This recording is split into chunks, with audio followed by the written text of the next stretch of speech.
We cannot emphasize this point strongly enough. This is a hurricane with a 1-2 punch. The first is the traditional punch that a hurricane delivers, which is storm surge and high winds. But after that, we're talking about days and days and days of rain because this hurricane will be stuck in place.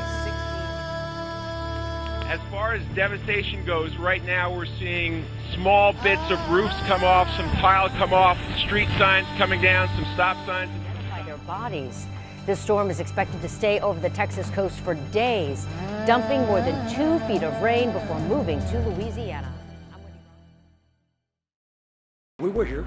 As a matter of fact, the day before it happened, we had our car, my daughter had her car parked up on the hill over here. And nothing happened that first night. I think it was Friday night, I think it was. So the next night, we brought the car back, and I looked out at the road at midnight. It was about 12:45 at night, and the water hadn't come up in the road yet, so I told my daughter, well, we'll just park the car right here at the house. And I went to bed about 1:15, and I woke up at 6:45 in the morning, and the water was coming out the window, up to the windows in the car. And it was on the second step right here at the house.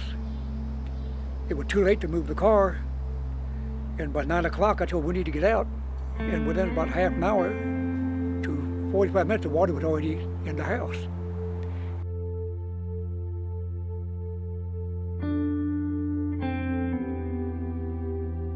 By the time we were going to leave, we couldn't get out because the water was too deep.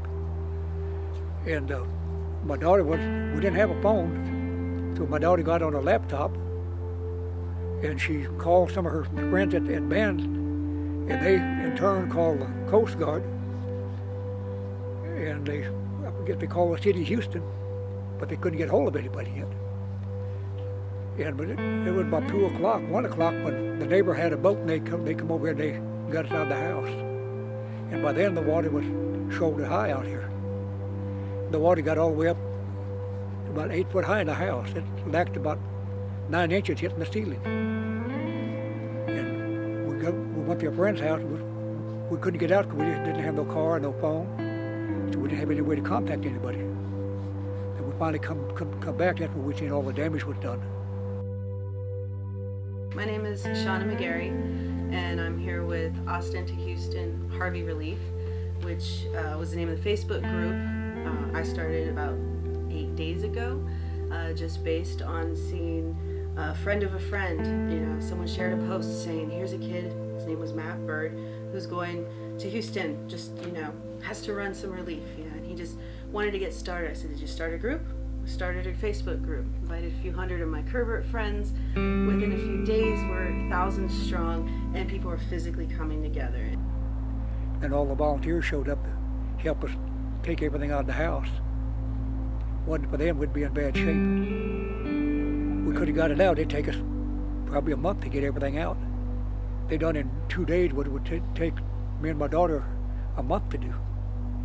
We're sending out volunteer crews to do a variety of things. You know, everything from the heavy lifting and the hard labor of helping flood victims clean out their houses, pull out the old furniture, even a little demolition, and of course the decontamination clean. Well, we're going to get some more stuff out of the house, get the sheetrock out, try to stop the mildew, take the flooring up, and then we're going to rebuild the house and get ready to move back in. It's going to take some time. Nothing happens overnight. But I think everything will be fine. Just take some time to rebuild. Manpower is hard to come by. Building materials we can get, hopefully, because we're not the only ones in this condition. There's a lot of people here. A lot of people hurt, a lot worse off than we are. But we're going to be back in the house.